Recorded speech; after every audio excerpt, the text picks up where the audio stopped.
Hey guys, welcome back to Real Love Scenario. Oh. She held that.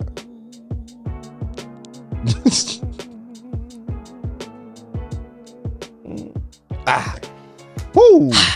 Welcome back to the show. Great job. Applause. Welcome back to the show. Welcome to Real Love Scenario. If you're new here, welcome to the Real Love Gang. If you really want to be initiated, like, subscribe, comment, and do all the things. Give us a review, 5-star, Please. in order to join the Real Love Gang. And then you in here. Yeah. And it's a great place to be. Can I just 2 seconds? Yes. 2 seconds. Guys, I'm a little sad because no one's left us a review in some time. And I don't like that because you DM us, you say in the comments how much you like us, but we would like some reviews. So if you're listening to this and you can, or you're watching and you can see my puppy eyes and hear my sad voice, it would mean so much to me, so much to Dre. Yes. If you could just take a moment, pause this, and go leave us a 5-star review. Please. Thank you. Love you. Love you so much. Okay. All right. Let me, speaking of leaving good comments, we like them on YouTube too. We do. Don't stop doing that, but do the other thing too. But this is on one of our videos a few episodes ago where we were talking about our favorite love stories. And that was fun. Colleen Whalen, Hey, Colleen. 2538 said, "Come on, Dre, with their eyes are watching God. That's my movie right there. Y'all named every movie that came up in my head while I was watching." Yes. So if you don't know what we're talking about, you have to go back and watch that episode. It was really good. It's really, really, really good. So can't give you any spoilers. You just gotta go watch for yourself. Ron and I could definitely moonlight or do like a pop culture show just around music and Big like time movies and stuff like that too. Big time. Yeah. Big time. Definitely heavy on the music tip. Yeah. And it's always been like that. Like, we did not get the music synergy by doing the podcast together. Like, this has always been Dre and I's thing. Talking about relationships and talking about music. Always been our thing. Always. Yeah. So watch out now. We might have a little something special for you. All right. So I want to get to our real life love scenario. Okay. So no celebrities today. All right. I was okay just with that. Scrolling the internets, right? And I want to get your opinion on this. Okay. And this was a tweet that somebody made. It's from 2022, actually. Okay. So it was a while ago, but it was new on my thread. Okay. And I don't think we discussed it, so I just want to get your opinion. It says, and this is like don't you know people had a greater than a less than sign after a thing? So basically it was saying, this is not the move, essentially. And this woman said, Big Sue Dog is what What's up, Big Sue? When you meet his friend group and he not the leader. Ooh. That's great. Now, Big Sue, why you had to go and say that? She's saying that's less than the alternative. So, with our resident woman here, Rhonda. You should have warned me with this one. I should have warned me with this one. Nah, I ain't scared. I'm not scared. I'm saying what's on my chest. Okay. I'm going to give you some time. So I'll talk a little bit just to give Rhonda some time. Thank to you. Think about it. So there's been a lot of commentary. I read the comments under this to where people were debating. Some people were saying, oh, that's not a man thing. Boys have leaders in their groups, but men don't. They're their own individuals. And there was a lot of men saying that. Some women were agreeing with her as well. So I guess my question to you is, what is your thoughts around that statement? What have you observed as you've dated men and interacted with their friend groups? And do you believe that there is any truth to this statement or any validation? I just want your thoughts on it. And I can provide my perspective on it as well. Listen, I'm ready to jump in, but I do want to hear your perspective on it. But I'm happy to jump right in because for me, the actual bigger issue, while this is going to sound like the same thing, is when you meet his friends and you realize he's the follower. Right? Like, so he doesn't have to be the chief Dundada in the group. You know what I mean? Like, perhaps there is just somebody who is of more dominance for a multitude of reasons. Maybe it is because of just how they carry themselves. That person may not even be the highest earner necessarily, because let's keep it a buck. When it comes to men, that is really where we tend to lean to assign value and then subsequently assign who the big dog is, who the leader is, who's making the most money, and who looks like he's making the most money, and who talks like he's making the most money. Where for me, it's more about the energy that you bring to the space. It's less about you making the most money. You could be the richest one, but you're wimpy and your shoulders are round, and you are like, yeah, I did just launch that app, but like you could still come across as just very sheepish, even though you might earn a lot or earn the most. So I really think it's about energy. I just don't want my guy to be the one that's sheepish. That's like, oh yeah, man, yeah, that's my buddy. I want him to be able to stand. You describing a straight punk. Yeah, like I'm just saying. I just don't want it to appear that you can't hold your own, whether that's even within certain conversations. Y'all know I'm way more cerebral than I am surface, right? Yeah. So if in a conversation, let's say it's the time I'm there and the guys can talk about, it's not sports, but it's just the books you're reading or a familial topic. Like what if one of your guys brings up like, my mom is getting sick, and maybe the rest of y'all haven't experienced that, but everybody in the room can give something. Listen, man, I'm here for you. I can't imagine how hard that could be. Or, you know what, I lost my dad 2 years ago. Or like, well, what are you feeling? Everybody can contribute, but then I don't want my guy to be over there like, I mean, yeah, it sucked. Or in his phone because he's checked out of the conversation, right? Yes. I just want my person to be able to hold his own, to have his shoulders back no matter what we're talking about, no matter how much money you're making, because that is attractive to me. That's attractive to me. I just don't want you to be the sucker. I don't want you to be the punk or the sheep that's having to be carried on, or the one that's like, yeah, you always the plus one. Yeah. You can't never pay for the round of drinks. I don't want that. I don't want that. So yeah, he doesn't got to be the richest or even the coolest, but he has to be able to hold his own amongst his friends. Got you. Yeah, so I'm with her, but in the reverse. Okay. Though it's bad when you realize he's the follower. Yes. Well, okay. Thank you for that perspective. It sounds like the person that you're talking about, you don't need to see him around the group of friends to know he that type of person. True. The person you describing. That's probably true. That's probably true. But this is tough because I understand where some men, well, first, if you try to tell any man that he's a follower, he probably will never acknowledge that, right? Because it's just a masculine thing, right? Sure. And the guys in the group saying, oh, boys have leaders, but men don't. Like, I don't think that's true. I think that we're not electing you are the leader, right? But I think in any group of people, whether it's men, women, if you have a group of 5 people who do stuff together all the time, if you're a group of 10 people, like somebody's going to emerge as somebody who's taking more leadership of things or responsibilities.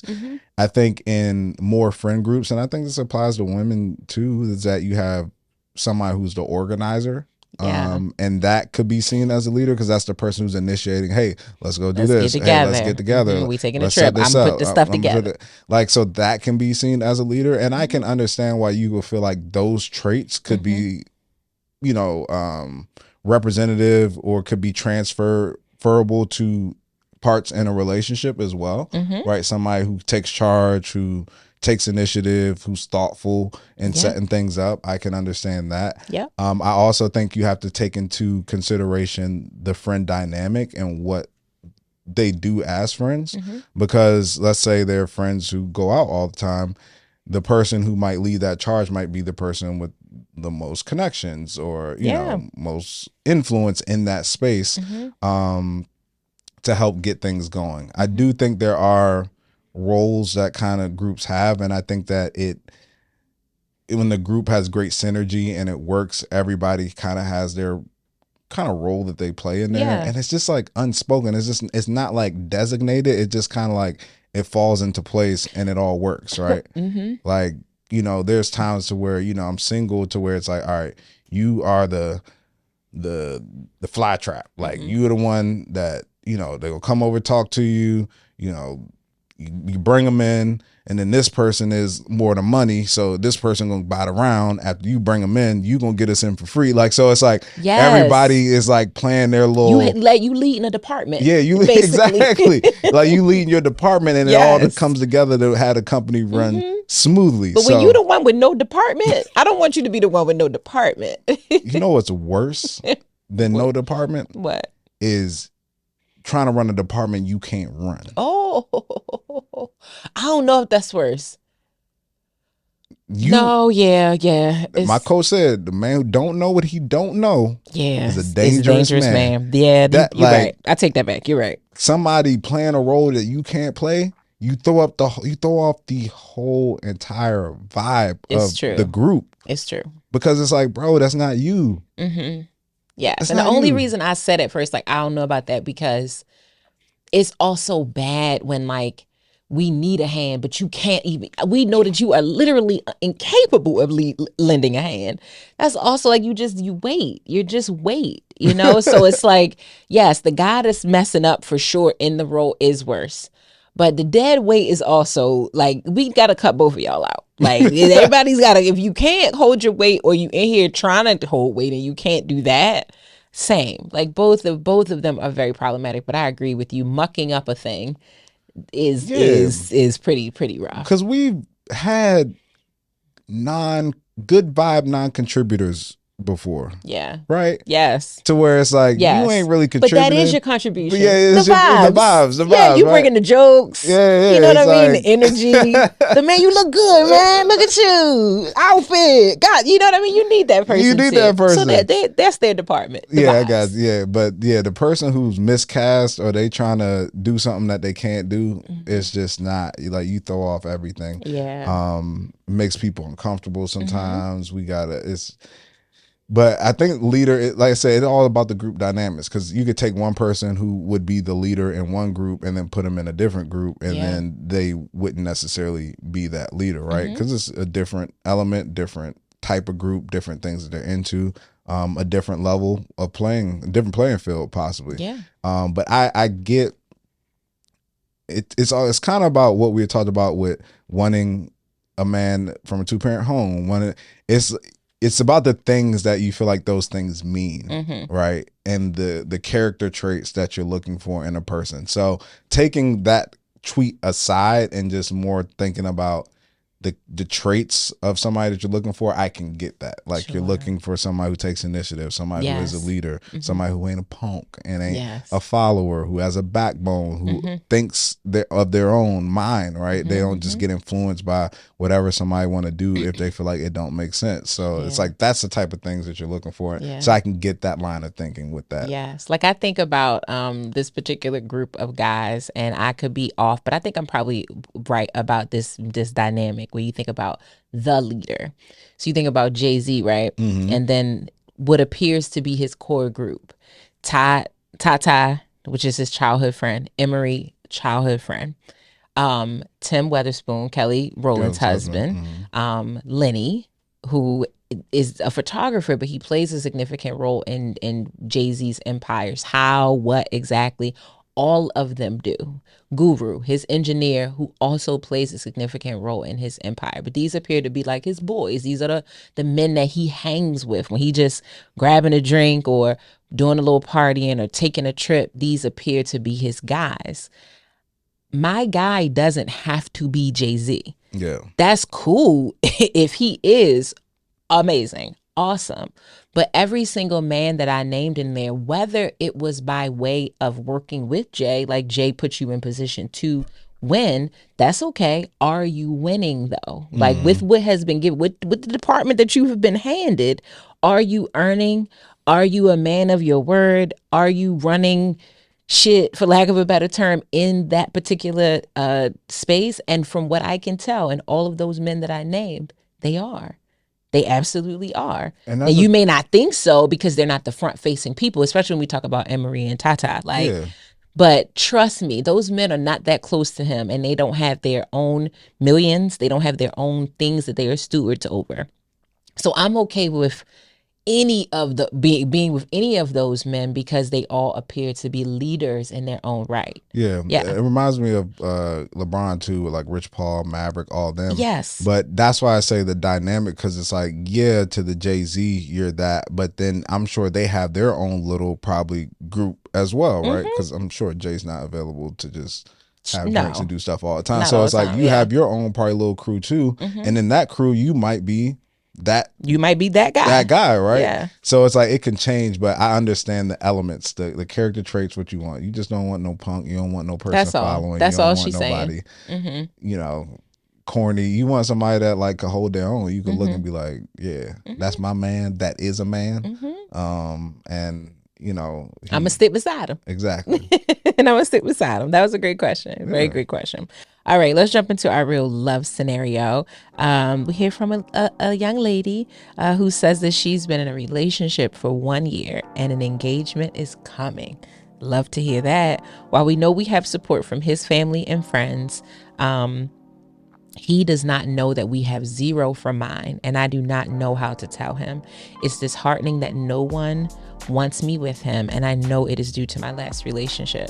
The last relationship was hell, and I'm both a domestic violence and suicide survivor following that relationship. With my family knowing what I went through and had lived it, they have reservations about the first relationship I'm now in after all these years. I'm vigilant on making sure nothing is a red flag with him, and I'm always checking in with myself that I'm in a safe environment. Is there anything I can do to help my friends and family see he would never hurt me? And should I tell my partner the support is not there, at least right now? Also, I left out majority of the details about my last relationship when I shared it with my partner, so he would not understand why my family feels this way. Thank you so much for writing in. Thank you. And congratulations to you for being a survivor of both domestic violence and suicide. That's amazing. And keep going. Keep going. This world needs you. This is such an interesting share. It's such an interesting share because it's not, it's normal for sometimes your family not to like your person, but it's usually because of their behavior. Like they do something or they don't do something. Yes. And so your family's like, I don't know about that one. But your family's distance from your partner is rooted in what your ex did to you, which I think it's an interesting approach, or it's an interesting scenario to be in. So do you buy that the family is withdrawn from this new person or not a fan of him because of the behaviors of the ex? Yes. Okay. I'm buying it. Is it the right way of thinking? That's a completely different conversation, right? But I think that I think there's a hypersensitivity. And I think when something like that happens, it's a traumatic relationship to where there was domestic abuse or there was suicide. I think there are ripple effects just beyond the two people in that situation.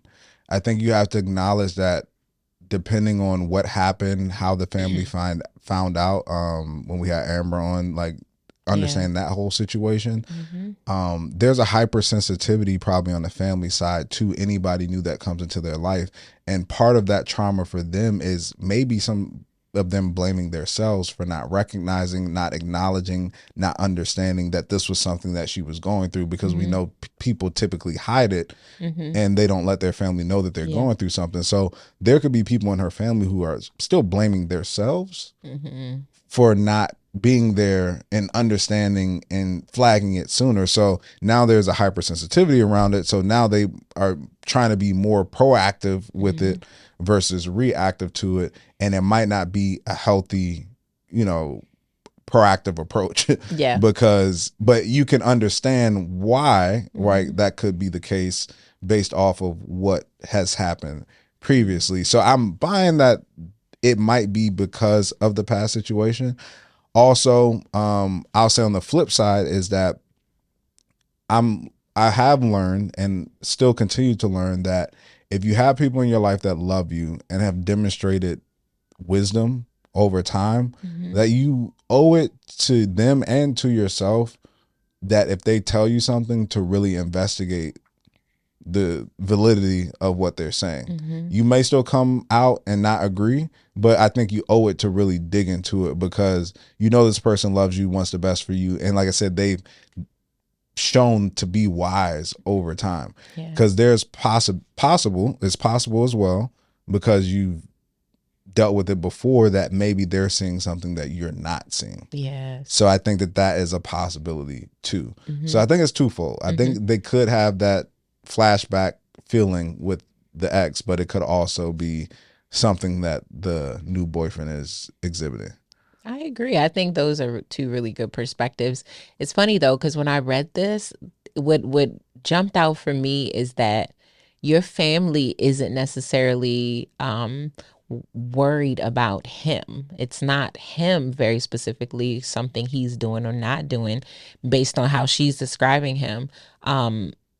Your family is worried about you. Your family is worried about your ability to handle if that type of situation happened again, because as a person who has been a friend to someone or more than one person who's thought about taking their own lives, you get extremely worried about your friend or family member's mental stability and like how they can handle tough things, how they manage it.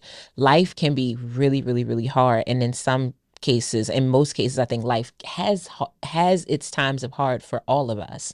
Some hard is a lot of hard for some people. Others is light and minimal. But you really want everyone to be able to handle their hard. Like, okay, you hit this patch, handle it enough to listen, cry, be frustrated, need to sit down for a while, need to talk to somebody for a while, but never, ever, ever that you want to remove yourself from this world. And so when someone gets to that place and then you're a part of their support system, now you become hyper protective of them being in anything that could go wrong. Yep. So when she says, how can I get them to believe that he would never hurt me? Love, you have no control over that. You actually can't make that type of guarantee because you do not know if he would never hurt you. That is what you feel today. That is what you believe today. And of course, we pray that that is the truth, that he would never hurt you. But you can only pretty much predict what you are going to do. You cannot predict what he is going to do. So that shouldn't even be a question, because you can't assure them of that. What you need to be more focused on is assuring them that if he does hurt me, I can handle it, and I won't want to leave this earth. I won't want to suspend my life because he did something harmful to me, whether that was just, again, prayerfully, that's not who he is. But what if he is domestically abusive 5 years from now, 10 years from now? Will you be at such odds that you'll want to leave again? That is what your family is worried about. Is to me, it's less about your new person, and it's more about what have you done to show them that you have gotten stronger, that you understand how important it is for you to be here. What skills or tools have you picked up since that last situation that say, no matter what life throws at me, if somebody else is not taking my life, I'm certainly not going to take my life.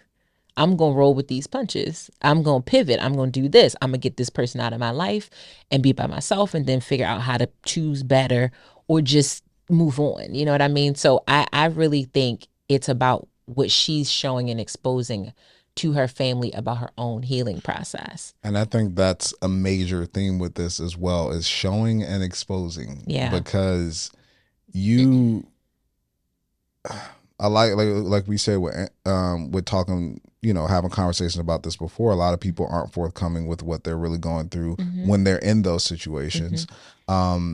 Maybe you haven't been forthcoming with talking about your current situation, right? Enough for them to feel comfortable. And it's kind of like, depending on how much I don't know the dynamic. I don't know if there's distance between her and but typically if family isn't fans of a person, that person could feel it, right?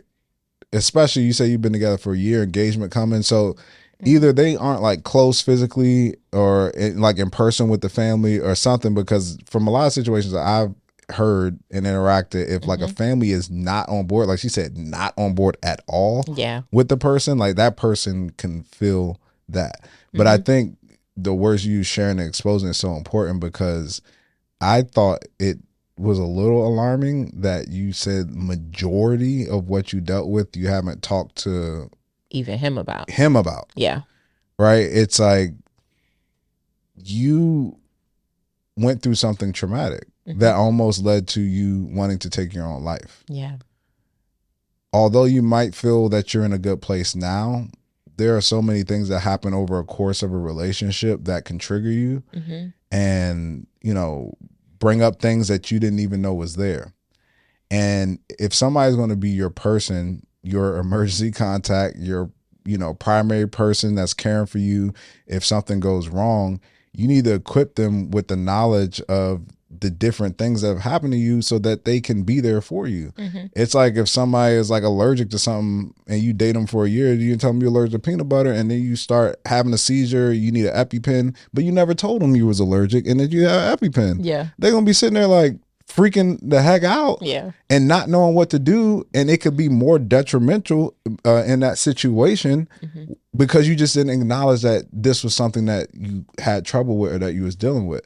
So it's like, if you're in this relationship, even though you feel good, it's like there are going to be moments to where he needs to know that was a thing, because it could be as simple as the way he touches you sometime, you know, one time that he gets a reaction that he doesn't even know. I didn't like what's going on. Like I just did this and it triggered you, but he didn't even know that was a thing. So it's like, it seems like there's a lot of conversations that are missing. Yes. Not only with your partner, but also with your family. Yeah. But especially with your partner, because if you're going to choose to move forward, even with your family, without their blessing, not saying you need that, or without them being supportive, it's just going to be you and him. So you need to make sure y'all are aligned, at least.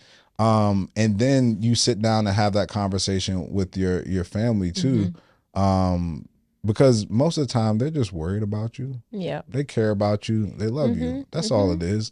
They want the best for you. That's really what it comes down to.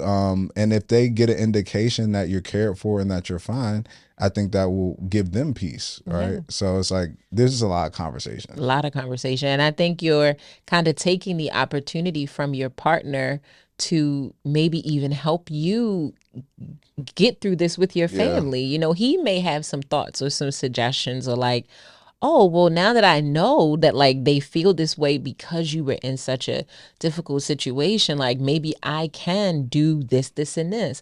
Maybe we should like go and make a visit and really have a conversation. Maybe it's a letter or something that I can write to them. He could have some thoughts and some suggestions on how to support you.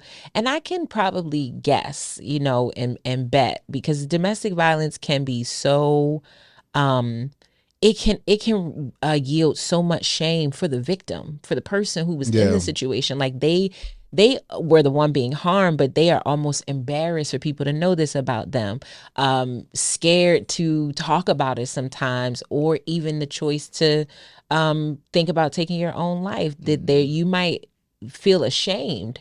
So you may be subconsciously running from your family. You may be withdrawn from trying to show them this because you're like, they won't believe me because I was stuck in that for so long. They won't believe that I've actually grown, or they only see me as that victim, you know, and I am now victorious over this. And maybe it is honestly just asking them, what would it take? What is it about? What like, because I do want your blessing. I do want you in my life, and I do love this man, and I believe that this is who I'm supposed to marry.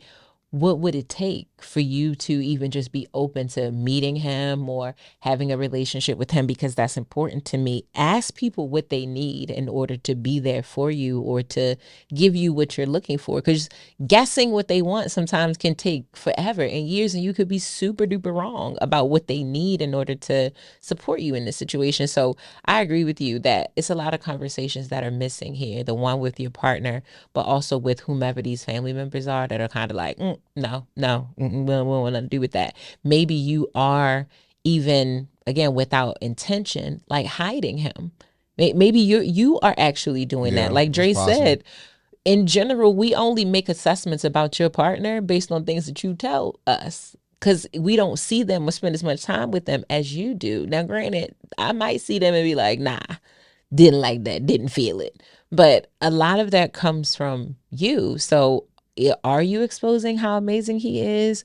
It does feel like maybe they aren't close. Like you said, it feels like maybe you live away from your family members. But if you don't, that's even more concerning because there's opportunity there for it to be like come to the house, or we're gonna go out on Friday, would love for you and aunt so and so to come and hang out with us. I want you to meet him and just and at least show them that this is a special person. But again, more than anything, show them that if for some reason come today, tomorrow, or 10 years from now he isn't right, that you, while you might still be hurt, while you might still need healing, you will not go back into that place of I don't want to be here anymore. Yeah. That, to me, the work is on you, and it's not so much on exposing him. It's really on, do I got this? Do I have this? It's important to create opportunity for your family to get to know him more. And I feel like I've seen two instances where family has issue with the person somebody's dating. One that's pretty temporary and that you can get through, and one that you can't. One is that not really liking the person and their quirks, right? And I think the other one is just not liking their character. And the quirks thing you can get past, because some people are just like, that person ain't my person. I feel like they're a little weird. Like, but my person happy, I mean, my child happy, or my sister happy, or my cousin happy, they love them. They love, they love each other. They take care of each other. I ain't grabbing a drink with the person. And it wasn't what I would imagine that person being with, because they're a little, they're a little different. Yeah. But if this is serious and the person shows a serious commitment, we can figure that out. But when there starts to be character flaws or things that you feel like the person isn't safe or isn't taken care of, that's a completely different thing. So typically, you want to provide an environment for them to at least understand, that person more, so that they can gauge, whether they feel like you're going to be taken care of and that you're fine. And I think part of his reassurance to them would be, he would better be able to reassure them if he knew everything that you went through, right? If he doesn't know what you went through, it's hard for him to reassure that their concerns is not an issue with him. Yeah. And that goes into something I've said for a lot of episodes, a lot of our previous episodes recently, is that if you want to take advantage of all the benefits of partnership, you got to lean into a partnership. It's like, you're not buying a car without the Carfax or being able to see under the hood. It's like, you're talking about engagement, and you haven't even let him know what the Carfax are or what's under the hood, really. And it's like, you're doing a disservice to him, and that could end up backfiring on you later down the line when you wait and wait and wait and wait, and you never told him these things after he, may have bought a ring or set up something special to make a lifelong commitment to you without even knowing everything that, makes up the person now who you are. Yeah. So it's important to lean into partnership. It's scary, right? To be that vulnerable with somebody. But if there's somebody that you want to, but if this is somebody that you want to spend the rest of your life with, and you want to have your back in your weakest moments, you need to let them know the different things that you've gone through. So like Rhonda said, that person can help you walk through that and, be better and overcome those things. Yeah. Do you think that you could have, because listen, you were blessed in the sense that your wife's family loves you. Your wife's mom loves you. So you didn't have to deal with this idea of like, I don't have her blessing. Would it have made you pause if she didn't give you her blessing to date her daughter, or if she wasn't, like, I don't know about you, bruh. Would it have been hard for you to push past that and be like, I'm gonna be with you anyway. I'm gonna marry you anyway? I definitely would have been a cause for pause. But I probably would have still pushed through it. Because I think there's a certain level of confidence you have to have in yourself, of the type of human being that you are. And you have to decide, and this is not only in relationships, it's dealing with people at work, dealing with people in this world. You have to look and say, I'm a good person it's not on me, it's on them. Mm-hmm. Right? Yeah. So if they have an issue, I'm even willing to have a conversation, but I'm not going to beat myself up about their things that they haven't dealt with within themselves. Yeah. And especially, and I think it's in those situations, it's so important that the person who you're with plays a role in making that situation better and more palatable and something that works for everybody. Yeah. Like my wife, if that was a situation, she should play a role in stepping in and try to mend that. And also, I would expect, and I've even seen this at times, that if that person is really a good person that they're with and their family is tripping, they start to distance themselves from their family. Yeah. Because it's like, you have something that you haven't dealt with and you have an issue, and I'm not going to have you mess up something great that I have. Yes. So until you get that together, I'm going to keep my distance from you too. Yep. Yep. Yeah. I think I'm like you. It would be a pause for cause. A cause for pause, because I need to understand why. Yeah. I really need to understand the why of that. If it is, because everybody doesn't have a good relationship with their family. Like, this could have been a problem. It's nothing to do with me. Like, this is just a difficult relationship.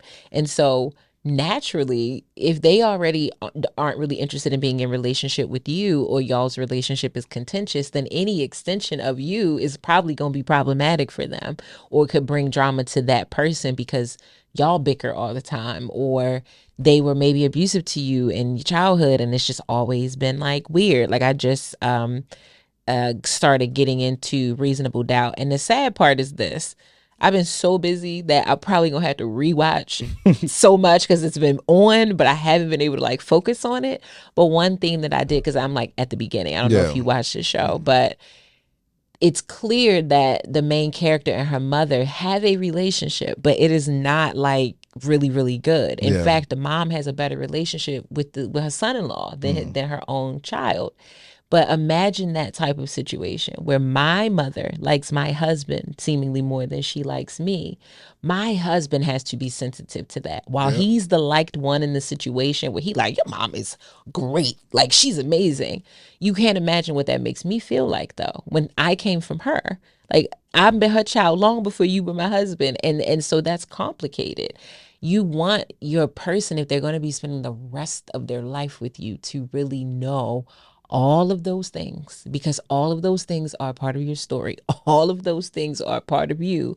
And so if your cousin is really volatile when y'all are at family functions, please tell me in advance. I do not want to happen upon this when we there. Like, I just want to know. So in case things pop off, you know what, she already warned me about cousin JoJo.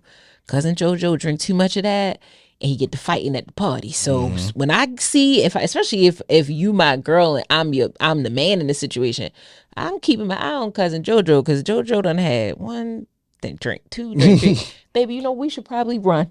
We should, I'm here to protect you. And if I don't know these things are happening, how can I do that? How can I be supportive to you if I don't know what's going on? Because you're trying to like shield me from, which is admirable at its core.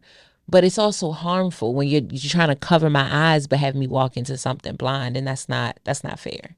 It's definitely not fair. I think you got to understand too, is that family member on the board of directors? And I've had this conversation swaying decisions? before. Yeah. You got, whenever you date somebody, you gotta know who the board is. Who are they going to when things get rough, when things get tough? They need insight. They need advice. You need to know who the board is. Grandma always on the board. Who the CEO consulting with when it comes to their future with you continuing this investment in this relationship. And if that person isn't on the board, then I'm less concerned, because it's just like, that person. But if somebody on the board is not a fan of you, I think that's definitely a cause for pause, because that's where they're getting all of their insight and advice from and Yeah. all those things like that. So you always gotta know. You definitely got to know and trust. Like I said, grandma is always on the board. Okay. So if grandma don't like him, Well, let me tell you, she on the Jesus. board,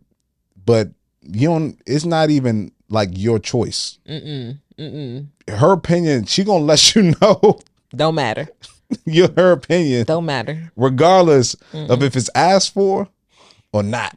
She lived long enough to say it how she wants, when she wants. She feel like she passed this down. Like she part of the company.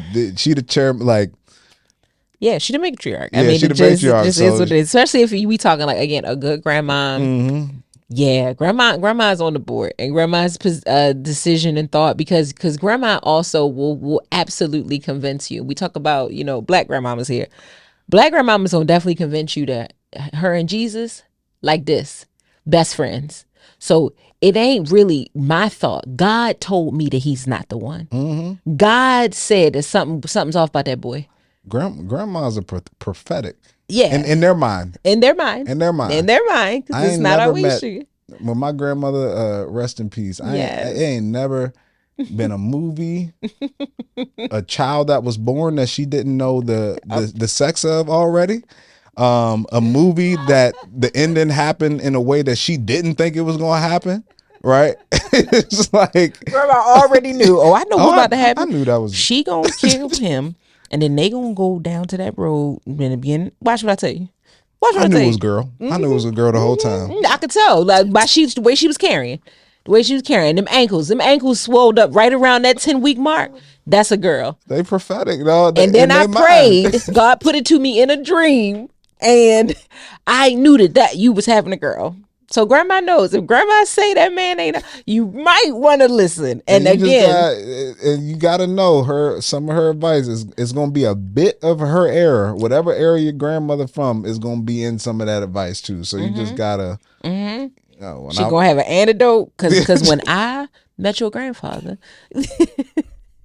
and he was doing that, he wasn't right. Now, how he wound up becoming your grandfather is because I kicked him to the curb, and he came back right. Okay, and I'm not suggesting you kick that boy to the curb, but you need to keep your eyes on him. Grandmas know. I cannot lie to you. Take it with a grain of salt sometimes, but don't ignore it, because Don't ignore it. don't ever ignore it. Grandma really is Jesus' best friend, and y'all better know that. You cooking for that man? Are you cooking for that man? Okay. Because you didn't feed yourself very well, so just got to make sure if you need Gonna tell grandma's you when help. you ain't eating, boy. You okay? You all right? She treat, and again, the switch when she love him. Oh my goodness, she doing. You tell me the truth. She taking care of you. Don't you lie to me, cause I get her straight. Okay, like, listen, we love. Shout out to the grandmothers out there. Shout out to the we grandmothers. all got the same one. We got this. I literally sent a video to my mother the other day. I said, so literally we all live the same life. I don't know if you saw this. Lord, we are derailing, but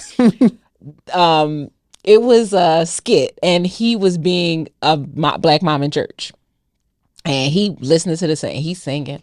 It's a guy who's got a wig on. And he's like, he mouthing a gospel song, and then he look over and he like, Yep.